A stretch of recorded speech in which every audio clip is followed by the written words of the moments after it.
Kepada yang terhormat Bapak Kepala Sekolah, beliau Bapak Dr. Andes Eko Subadri, Magister Manajemen, kepada Bapak Ibu Guru serta seluruh staf TU dan karyawan, mohon izin sebentar meminta waktunya terkait pelaksanaan diseminasi rencana tindak lanjut hasil PKG PJOK tahun 2024 yang dilaksanakan selama 3 bulan, yaitu daring dan luringnya selama 1 minggu.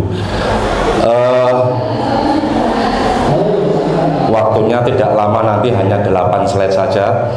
Program yang ada pada rencana tindak lanjut saya adalah Project Based Learning Sport Education Model atau lebih dikenal dengan SEM. Apa itu SEM? SEM adalah model kurikulum dan proses atau program pembelajaran yang bertujuan untuk memberikan pengalaman belajar otentik kepada siswa dalam berolahraga. Intinya SEM ini anak atau seluruh peserta didik itu menjadi objek atau pelaku peran dalam pelaksanaan olahraga. SEM dirancang untuk penyampaian program pendidikan jasmani di tingkat menengah, dalam hal ini di SMK Negeri 1 Medan. Ini pernah saya terapkan dan biasanya penerapan itu dilaksanakan pada musim pertandingan. Kalau di sekolah di SMK Negeri 1 Medan nanti bisa dilaksanakan dalam pertandingan kelas meeting. Tujuan pembelajaran atau SEM. Pembelajaran ini bertujuan untuk penyampaian program pendidikan jasmani di tingkat menengah atau SMK Negeri 1 Medan melalui permainan yang dimodifikasi, sehingga penerapannya dalam kehidupan sehari-hari peserta didik dapat bersosialisasi kepada masyarakat dan bergerak aktif serta bugar sepanjang hayat. Sekarang kurikulum olahraga tidak sama dengan model yang kemarin. Bahkan saya hanya menawarkan kepada anak pada salah satu, bagaimana jika kamu menjadi Pak Joko Edi, kamu akan beri pembelajaran olahraga apa? Karena dasar dari pembelajaran olahraga ke anak itu berdasarkan voice choice ownership. Jadi suara anak yang diinginkan apa, pilihannya apa, kepemilikan anak apa. Jadi tidak ada nanti misalnya dia ingin basket ternyata kepanasan, alasan nggak ada. Tapi kalau kesepakatan dari hak apa yang diinginkan anak, dia akan merasa bertanggung jawab. Kemudian produk utama dari pembelajaran menggunakan SEM ini adalah permainan bola basket yang dimodifikasi menjadi bola keranjang. Jadi kalau dalam permainan bola basket itu ringnya itu kalau tidak masuk, anak menyalahkan, Pak ringnya itu kurang besar, Pak bolanya kebesaran, pasti anaknya menyalahkan objeknya terus. Nah sehingga kita modifikasi dengan bola keranjang yang nanti ringnya itu dipegang dari temannya, dia itu bisa bergerak kemana jika bola itu diarahkan dari temannya, sehingga jika mentor atau berbelok ke arah ke kanan ke kiri, jadi temannya yang memegang keranjang itu berusaha untuk menyambut biar bisa masuk. Terus bagaimana hasil karya itu dipublikasikan? Hasil karya ini dipublikasikan saat pembelajaran PJOK berlangsung atau saat kelas meeting yang akan diselenggarakan di SMK Negeri 1 Medan dan diikuti dari kelas 10 sampai kelas 12 untuk semua kompetensi keahlian. Jadi rencana kalau ini disetujui nanti saya matur Pak Dekno untuk kelas meetingnya, juga kepada Pak Dian sebagai pembina OSIS, mungkin hal ini bisa diterapkan dalam pelaksanaan ke depan.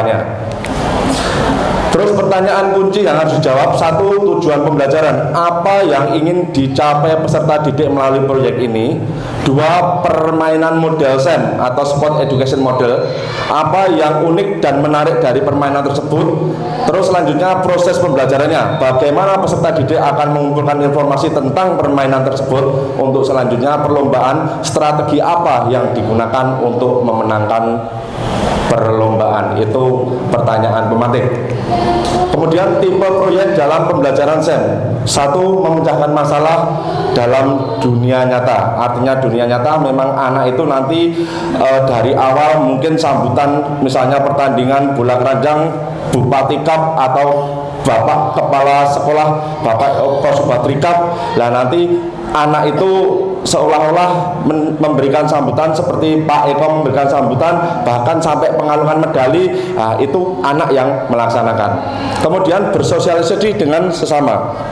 Yang ketiga, bekerja sama dan gotong royong.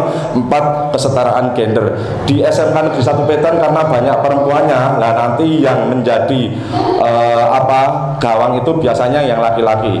Tapi kalau yang bermain dicampur, laki-lakinya 2, perempuannya 5 atau 6, saya yakin tetap menang laki-lakinya. Oleh karenanya dengan harapan kesetaraan gender, nanti untuk penjaga gawangnya atau ringnya untuk memegang keranjangnya itu untuk laki-laki. Nah, cukup banget ini. Ini ada sedikit pantun. Membeli padi ke Batur diantarkan Mbak Yu. Pak Jody namung saged matur thank you. Terima kasih. Assalamualaikum warahmatullahi wabarakatuh. Saya kira ada pertanyaan atau tidak? Pak Alfian, tanya sedikit aja. Nggih, heeh. Nggih, monggo Pak Alfian. Apakah itu bisa diterapkan di semua usia, Pak? Nggih, terima kasih untuk pertanyaannya Pak Alfian. Apakah untuk bola keranjang itu bisa diterapkan di semua usia? Bisa, Pak. Hanya untuk nyantolnya atau lebih ke pemahamannya itu lebih ke tingkatan dari SMP, SMA. Untuk usia-usia di anak mungkin ya bisa, tapi gimana ya, dalam perlombaan itu ngoyonya kadang tabrakan itu tidak terlalu dipikirkan atas resikonya itu. Terima kasih, mungkin itu saja untuk desiminasi PKG PJUK atas nama saya Joko Edi Susilo. Sekali lagi terima kasih banyak, saya tutup. Billahi taufiq wal hidayah. Wassalamualaikum warahmatullahi wabarakatuh.